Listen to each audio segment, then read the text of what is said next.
What's going on, YouTube? This is Thrax Talk TV coming at y'all today with another video.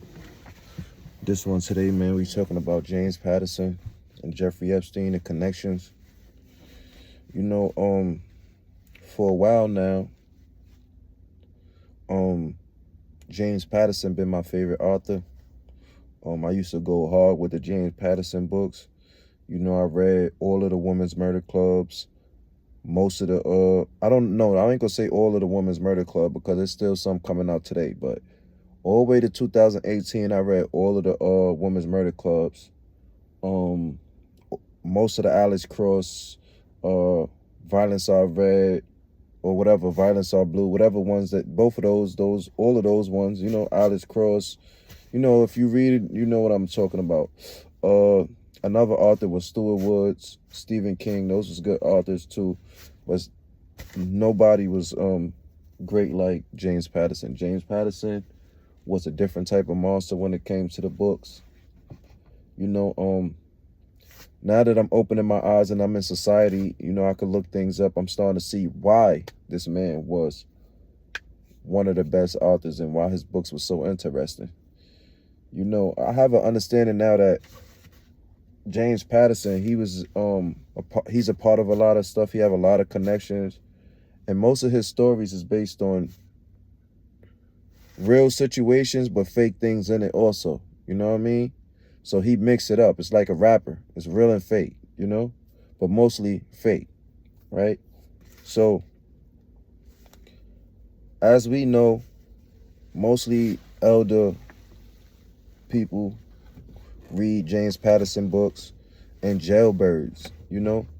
So yesterday I was watching a video about truth and transparency. Shout out to Lena. I rocks with truth and transparency. Go like, share, and subscribe to that video. It's a true crimes channel. So go tune in. So I was watching her channel yesterday, and she was talking about how James Patterson wrote a book about the Idaho 4. You know, the Idaho 4 is about 4 college students, 3 girls and 1 boy that got assassinated in their college home. You know, this was back in 2022. James Patterson wrote a book on it, and it's full of cap. Everything in it is mostly lies. You know, it's truth with a lot of lies in it. And it started opening up my eyes on why James Patterson would even write a book on it if it was going to mostly have lies, and why this book was supposed to come out before the trial. Why is this book coming out before he's even sentenced and all that? Like, why is this book being presented to us before due process, right? And the case of the Idaho 4 is terrible. The due process was all messed up. Our rights was all messed up. So James Patterson, why would you even include yourself in that, right? So as I start looking into James Patterson, which I've been doing, this ain't nothing new, you know? I start realizing James Patterson have other connections, you know? With huge, like, ex-traffickers and stuff like that, like Jeffrey Epstein, right? So I'm going to show y'all this right here. So let's say Arthur James Patterson and convicted ex-offender Jeffrey Epstein lived in the same, I'm reading from here, I'm reading it backwards, Palm Beach, Florida neighborhood. So let's say more specifically, Patterson's primary home was reportedly located half a mile from Epstein's infamous mansion on Alberia Way. Half a mile. Half a mile. Do people know what a half a mile? That's not that far. So, a half a mile. Jeffrey Epstein and James Patterson lived away from each other. Now, most of the books that I read from James Patterson was mostly about abductions. That's what made it so interesting. Like, you reading about this, and you're like, wow, the world could be crazy. And then I come home and I see that they had a connection. I'm like, oh, I wonder if James Patterson was writing the life of Jeffrey Epstein. You know what I mean? Like how rappers talk the life of their friends and the people they be around, they never lived a life. I think that James Patterson allegedly was writing the life of Jeffrey Epstein. Because all the elders and the jailbirds and the people that's into James Patterson know the type of books he write about. Abduction of girls, abduction of boys, kidnappings, right? So with that being said, put a 1 in the comment section if y'all think that James Patterson was writing Jeffrey Epstein's life. Now, James Patterson saying he never met Jeffrey Epstein. So James Patterson never met Jeffrey Epstein. They live half a mile from each other, though, in West Palm Beach. They both billionaires. And y'all don't know each other? James Patterson, you doing all of this in this area. You're a big author. Everybody love you.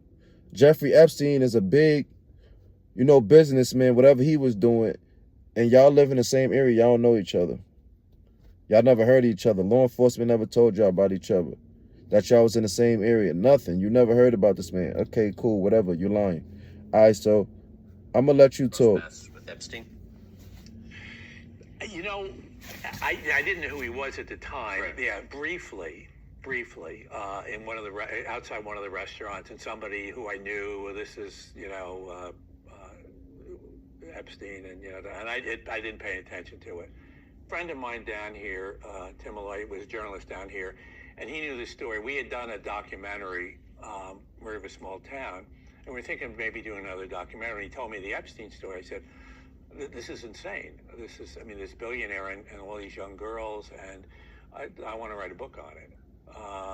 And I got a couple of investigators, because there had been rumors about Trump and President Clinton, et cetera. And there was absolutely nothing involving Trump or President Clinton with Epstein in terms of anything that I would put in the book. And I wouldn't put anything in the book that I didn't 100% believe in.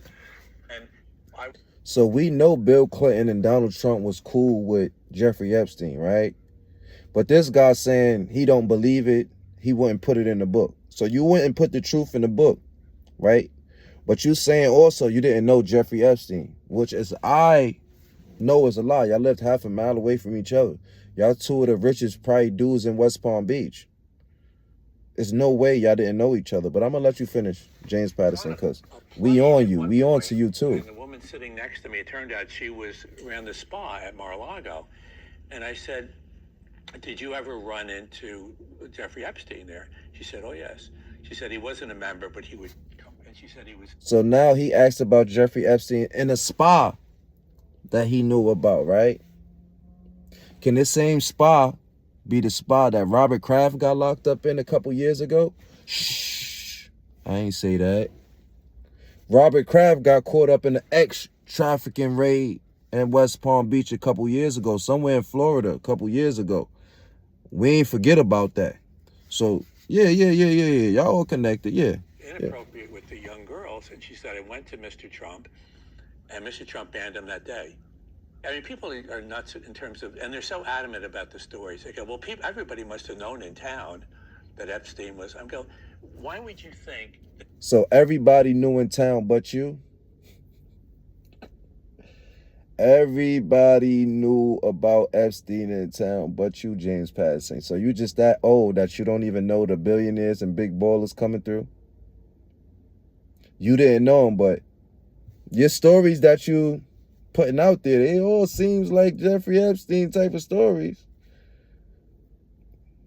They all seem the same. I'm just curious. I'm worried, y'all. This guy would sit there spreading rumors that he was bringing 14-year-olds to his house.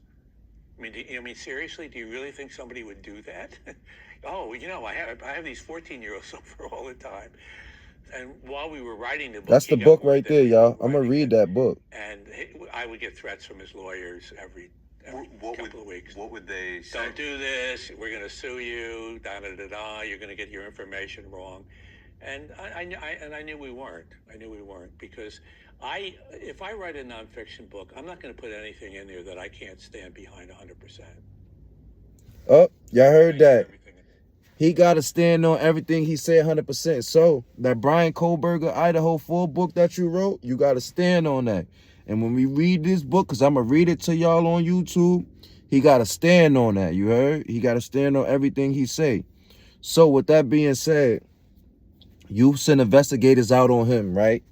You sent investigators, you set out on him. You found out everything, 14-year-old girls and all that. Okay, boom. After this video, I got something to show y'all because he said he sent investigators out, right? So, boom. The book. And it wasn't just being scared of it. It was just, no, I'm not going to put anything in it. It's just a rumor. And then not only was a book, but then became a Netflix show. Yeah. Filthy Rich. How did you kind I'm going to watch that show, too. Avoid Madoff?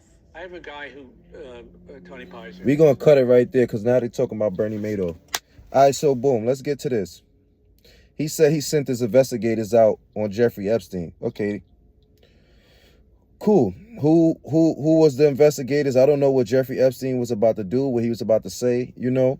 But, you know, Jeffrey Epstein was connected to Ghislaine Maxwell, right? So everybody say Jeffrey Epstein was under Ghislaine Maxwell. No, it was the other way around, right? Jeffrey Epstein worked for Ghislaine Maxwell, not Ghislaine Maxwell worked for Jeffrey Epstein. The media got y'all all messed up in the head. Because if you do your research, you'll understand why I'm saying that. And I'm about to show you why I'm saying that, right? Jeffrey Epstein worked for Ghislaine Maxwell. The fact that Ghislaine Maxwell got 20 years, it should worry y'all, right? That means that she's so powerful, she didn't get the electrical chair, whatever. She's coming home one day to tell a story, write books, and get a book wrote about her, right? And this right here is why. This right here is why. You see that guy right there? I'm going to do a video on him next. So my next video is going to be on him. That's Robert Maxwell, the father of Ghislaine Maxwell. And you see the bottom of it? You see? Let me show y'all again. Super spy. Right? So James Patterson, you put your investigators on a guy that was working for a girl, which her father was a super spy for the small hats and the curls. You know, the ones on Eastern Parkway in Brooklyn, the ones in Williamsburg in Brooklyn behind Jay-Z's projects in Marcy. Yeah, those ones, right? So you put your investigators on the guy that worked for a girl that's her father is a super spy. Do you work for the small hats? Do you work for the small hats and the curls? Because everybody you named, Donald Trump, you know, all these people, it seems like they kissing the small hats, you know, ASSAZZ, whatever you want to call it. I call it AZZ. I write AZZ because I don't like cursing too much. So everybody kissing their AZZ, right? We got to open our eyes, people. We got to understand who's calling the shots, who's calling the plays. A lot of people already know, you know what I mean? But things like this, we got to understand, right? So Ghislaine Maxwell and Jeffrey Epstein was doing the X trafficking, right? And bringing all the girls.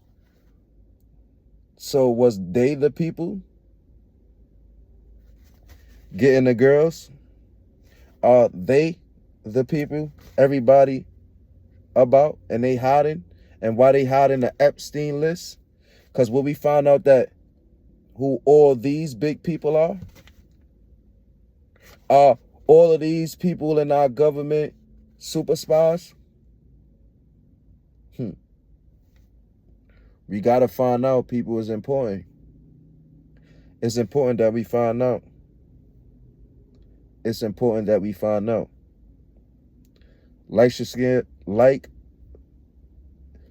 It's important that we find out. Sorry, man. I'm just thinking a lot. Like, share, and subscribe to the video, man. Thrax Talk TV, man. Like, it's crazy, man. James Patterson, man, you got a lot to say to us, man. You owe us an answer, man. You owe us an answer, man. Get that nigga up out of here, man.